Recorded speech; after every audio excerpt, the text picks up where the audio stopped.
Le procès aussi. Bon, maintenant, il y a ce que je pourrais regrouper par rapport à ces questions que vous avez évoquées. C'est les incidents, si je peux l'appeler, les incidents dans la gestion d'un procès. C'est inhérent à la vie d'un procès. Un détenu qui s'évade, un incident de procédure, comme par exemple un procureur qui demande la requalification. Bon, je crois que nous sommes des observateurs extérieurs. C'est des questions qui vont se gérer dans le cadre de la procédure pénale guinéenne. Et il y a des réponses. Un accusé en fuite, sa fuite ne bloque pas le procès. Il y a des réponses procédurales que les magistrats guinéens sauront bien y pourvoir. Moi, je me souviens immédiatement après cette évasion, mais ça c'était juste pour m'enquérir. J'ai échangé avec le ministre Wright. Bon, et il avait bien espoir à l'époque qu'au regard des mesures prises, que les personnes en fuite allaient très bientôt être reprises.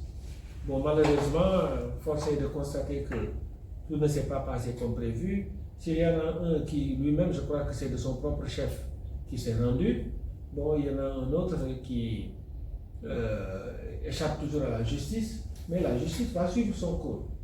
Bon, ça on le connaît, il y a des procédures de contumace, il y a aussi des procédures qui ne sont même pas de contumace, parce que quelqu'un qui a été présent pendant une certaine partie du procès, en principe, on devrait même pouvoir le juger et au besoin le condamner sans que ça ne soit de la contumace. Bon, mais ça, je vous donne juste mon petit avis d'expert et de praticien, mais encore une fois, il appartiendra aux magistrats guinéens d'apporter les réponses les plus appropriées par rapport à leur propre lecture du code pénal.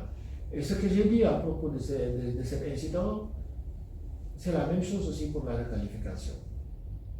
Pour la requalification, je crois qu'il y a eu beaucoup de questions qui ont été posées. Est-ce que si l'affaire est requalifiée, est-ce que la CPI reprend le dossier? La réponse est non.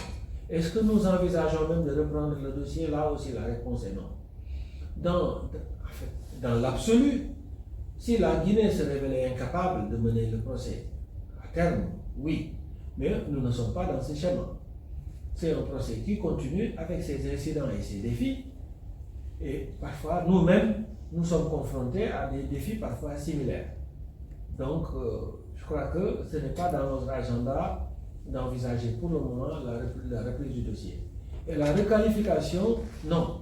Parce que ceux qui le disent, ils pensent que nous avons une compétence exclusive dans ces matières. Non. En fait, quand un pays adhère au traité de Rome, la première de ses obligations, c'est de domestiquer les traités de Rome. C'est-à-dire que de mettre dans son code pénal les mêmes infractions que celles qui sont prévues dans le traité de Rome. Donc cela veut dire que la Guinée l'a fait, mais elle l'a fait peut-être bien postérieurement. Je crois que c'est vers 2016 qu'elle l'a fait.